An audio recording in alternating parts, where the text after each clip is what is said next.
Hi, I'm Shaurya. I am from Gujarat, India. I am currently logged in at Climate Action Figures.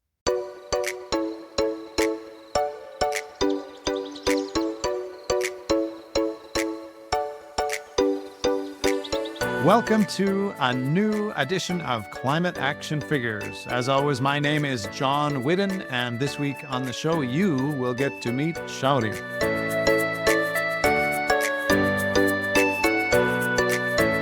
But first, this week's Quick Fix, which comes from Holly, you may remember from episode 7 from Calgary. Holly says, I like to mend things. For example, fixing clothes, extending their lifetime so that I don't have to buy new. Well, welcome, Shaurya. Thank you. I'm really glad to be here. So, Shaurya, what do you think about that quick fix from Holly today? Fashion is one of the biggest contributing factors to emissions, and I think it makes sense for us to increase the lifespan of the clothes that we are wearing. So I really think it's a good initiative done by Holly. Now, Shaurya, you are so interested in the environment and climate change that you decided to attend COP29 virtually. Is that correct? Yeah. I'm currently following COP through virtual access. So what is that experience like? First, we have to register with an NGO that is registered under the UNFCCC, and through that process, you get a login access, and then you follow whatever interest areas you have. So, for example, for me, it's the mitigation agenda. So, I've been following mitigation agenda at COP29 virtually. Tell us a little more about mitigation. Why is that of such interest to you, Shaurya?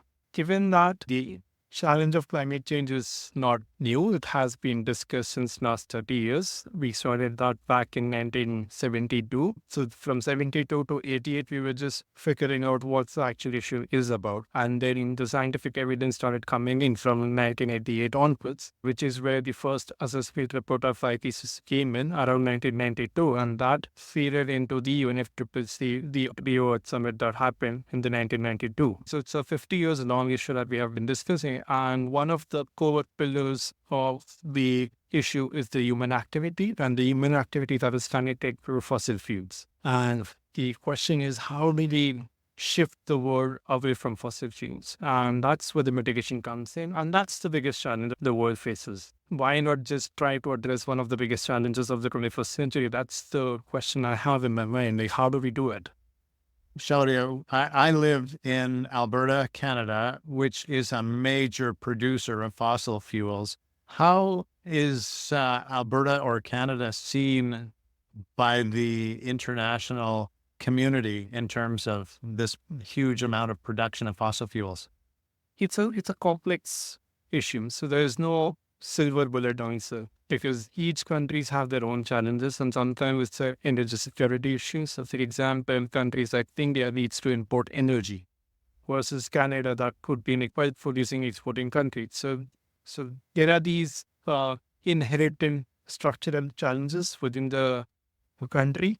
So how do we approach there? That's the question. When it comes to the global narrative, the science is very clear. When IPCC mentioned in their assessment report cycle 6 was about how we need to move away from fossil fuels. The science side is very clear. How do we do it? That's the political and the social and the economic structures that needs to leverage that and push through it. So there's this whole source of information which is provided by IPCC at a global level, at the same time at a regional level.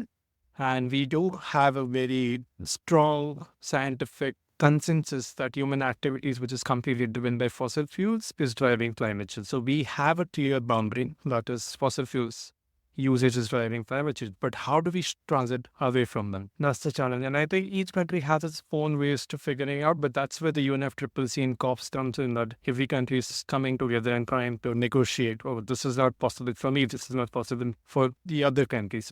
So having studied this issue, Shaurya, what do you think are the most important things we need to do to wean ourselves off of fossil fuels? First and foremost is to identify the most easy to do action. First thing is to switch towards low hanging fruit, I would say, which is renewable energy.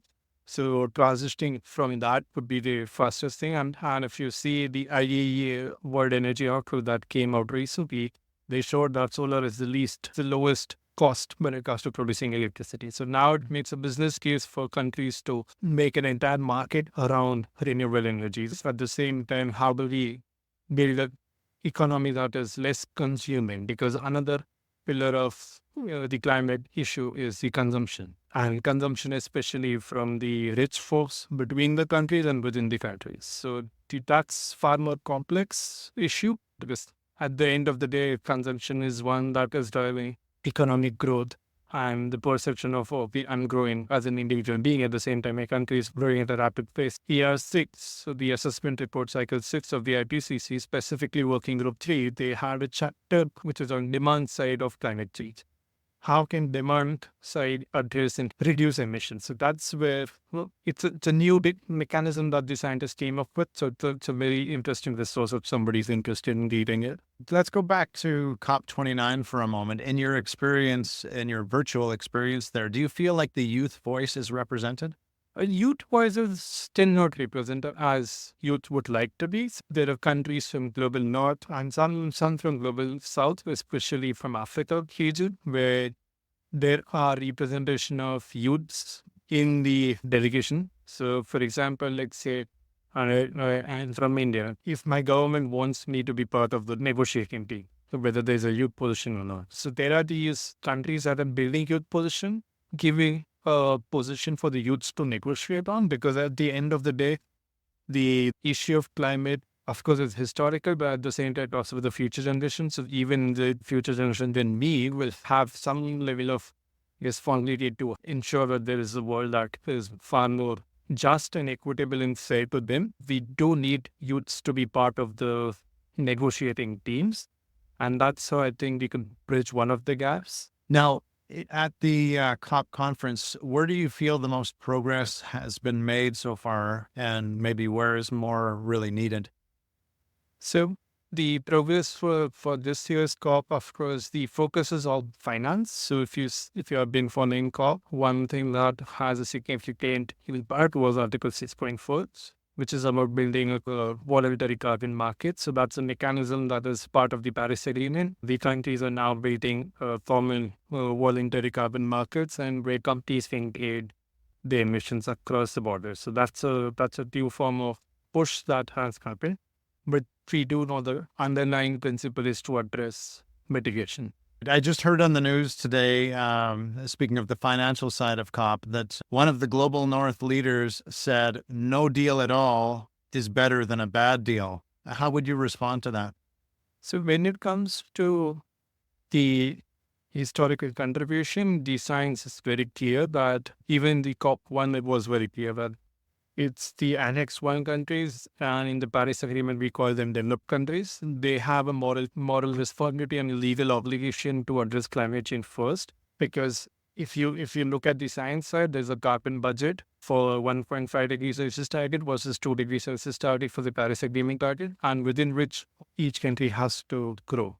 And when I say grow and develop, that means it has to pull people out of poverty. Let's say, for example, in India, we pulled 400 million people out of poverty if you go through the multidimensional poverty index that was recently published. So there are these challenges, which is very structural. So poverty is one of the things that has to be addressed when we are addressing climate change. And from the moral standpoint of view, developed countries are responsible for the issue because, let's say, for example, the UK did industrialization way back in the 1700s and early 1800s. And they have been industrializing. So the CO2 that has been emitted right now is impacting me at an individual level as well. Let's say, for example, in my city, the temperature sometimes close to 45 degrees Celsius in peak summer. I have to survive that. So there's this historical contribution which is completely clear. So the issue of climate change is more about historical responsibility than about who is doing it now. And that's where the finance part comes in. So if you have been following COP from 2009 onwards, that was the first time we introduced the target for $1 billion per year by developed countries to be given to developing countries in form of grants, but not in form of debt mechanisms.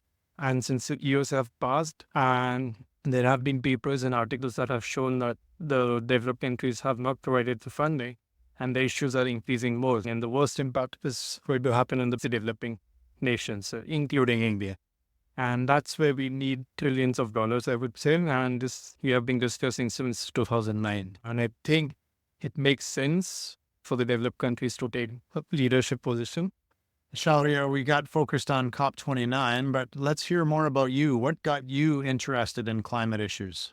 That's one of the most interesting questions I would say. It was way back in 2018 when I was working as a researcher at City University, and we had this project on informal housing and how we can make informal housing address the climate issues. One of the things that I, as a researcher, did was to go do household to household surveys. So we did 900 household surveys where we measured temperatures in each of the houses. So one is payment dwellers, one is made by who are government housing, and then there are people who are living in informal settlement. And I see a huge 8-degree difference of temperature. So if I'm a pavement dweller living on the road directly under the sun, there's a huge difference of 8 degrees Celsius difference. Versus if I'm somebody who's living in a formal housing, but the formal housing is made by the government, peak summer temperature during noon would be 35 degrees.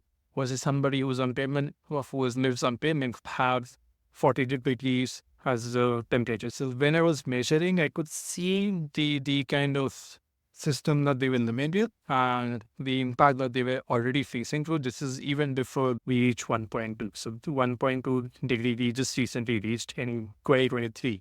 And then we converted that into a research paper eventually, and we published it. That was my first interaction of climate change and the impact of it within my own community. And that's where I felt more connection with my own community is facing. We do have winters right now. The winters is going, but still the temperature is 35, 36 degrees, which is bizarre. This like place that we see such drastic change even in winter. So there's this temperature change that is happening in my own city, and I can observe that. But what drove that connection was when I worked with the co-chair of working with 3 of IPCC during the AR6 cycle, and I was assisting him and the technical support unit of IPCC. For those who don't know about IPCC, can you just explain what that is?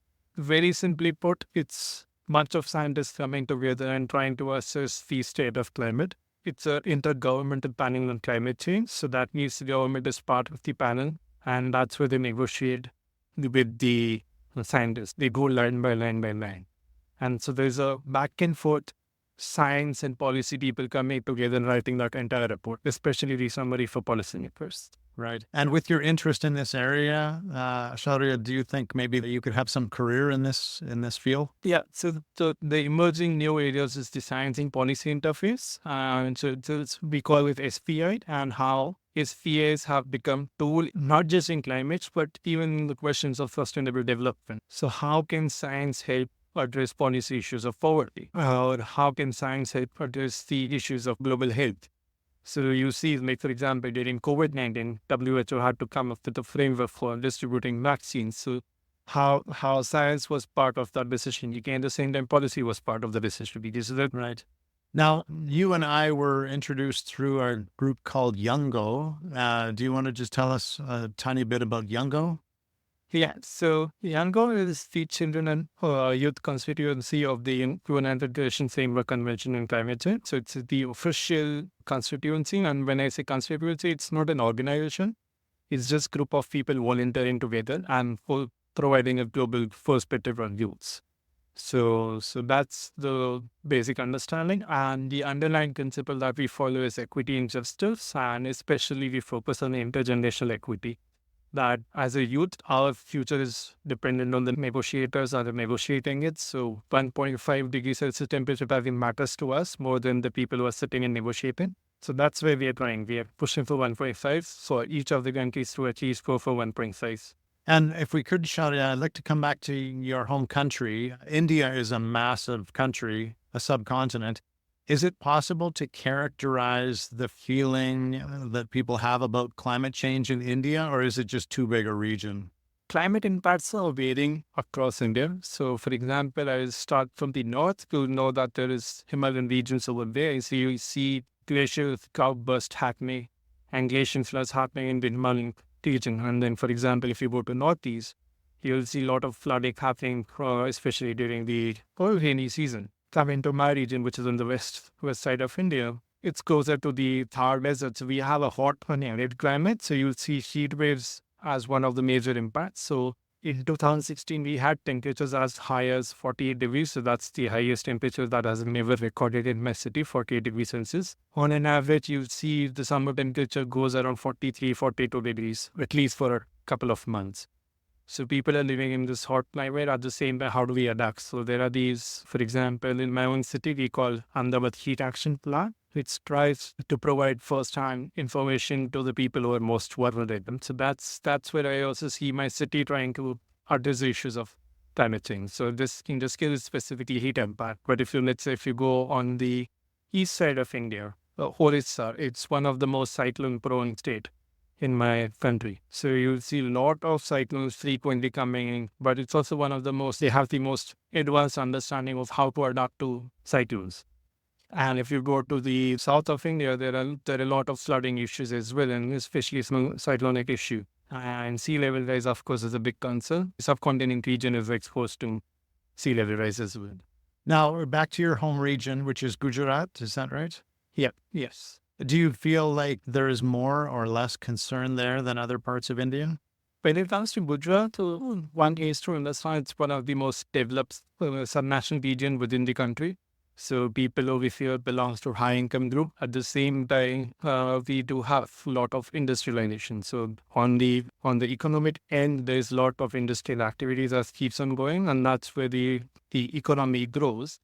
But at the same time, it's also one of the most policy advanced state, I would say, because they try to build newer policies and try to address the issues firsthand. So, for example, Ahmedabad Heat Action Plan that came in 2030 was actually, in fact, Asia's first heat action plan. So, no country, no city actually built such kind of detailed heat action plans. So, there's a proactive policy making, I would say, but we still need to do a lot. And to give us a sense of the feeling in that region about climate change, if you talked with the average person, where would climate change be on their radar? Are they very concerned or a little concerned? What do you think? The idea of climate change is not of a immediate concern, but you'll see a subtle way of people mentioning it. For example, somebody say, oh, today is very hot. Sometimes they say, oh, it's still winter is going on, but we're still using ACs. You're still feeling warm. So why is this? So there's this sense of curiosity, but they won't connect that issue to the larger issue of climate change. But there's this perception that, oh, there's something going on with the weather. And the first understanding would be directly connected to weather rather than the issue of climate change. With you having your interest that you do in climate, do you feel like you are an important part to connect those two things? When we do events at my research place, what we try to do is try to bring people from different stakeholders and from different backgrounds. So, for example, there might be people who are working with the informal sector at the same time they're trying to address their concerns. So we try to bring those kind of people into our workshops and conferences and at least give them a space to interact with the scientific side of the issue. But the biggest challenge is ensuring that people understand. Because science, as you know, is currently driven by the English language. So that has its own challenge. So translating the knowledge from English to a local language is one of the major challenges that we face. And at the end of the day, we need to work with the community. So we need to translate whatever understanding we have at a global level to a local level. Now, Shaurya, as we reach the end of our time here together, we have to make sure we give you a chance to share your climate action. Have you chosen something today for your climate action? Oh, yeah, definitely. So something that I've been doing it since 2019 is every time when winter comes in my city, I shift my mode of transport to cycling. So every winter I'll be on cycles and I'll go to my office and I'll go to my other spaces. So that's one of the climate actions that I've been following since 2019 now. And it's during winters because as I mentioned earlier, that summer, the temperature goes as 42, 43. And so that's a constraint that we have. I hope like we might have footpaths with wide cycling lanes with shaded paths that I'm happy to cover 365 days one year. Last question for you today, Shaurya. What gives you hope? Hope is like gravity. It exists everywhere. It's just how do we tap into it? And the only way we can tap in is when we are in the present moment. So the issue of climate change, even though there are models saying it's a futuristic thing, the action is everything is in the present. There's nothing that we can do in the future. Everything has to be done here and now. That is what it gives me hope that, oh, yeah, I'm alive and I can do it right now at this very moment. You don't need any future or past to tell you where I should do. It's here and now. Thank you so much for joining us all the way from Gujarat state, where it's fairly warm, Shaurya. Actually, it's winter, but it's the warm as well. And thank you, dear listener. We will be back again next Tuesday at 12:01 a.m. Mountain Time, in case you were wondering, to hear from another climate action figure. Until then, Go figures.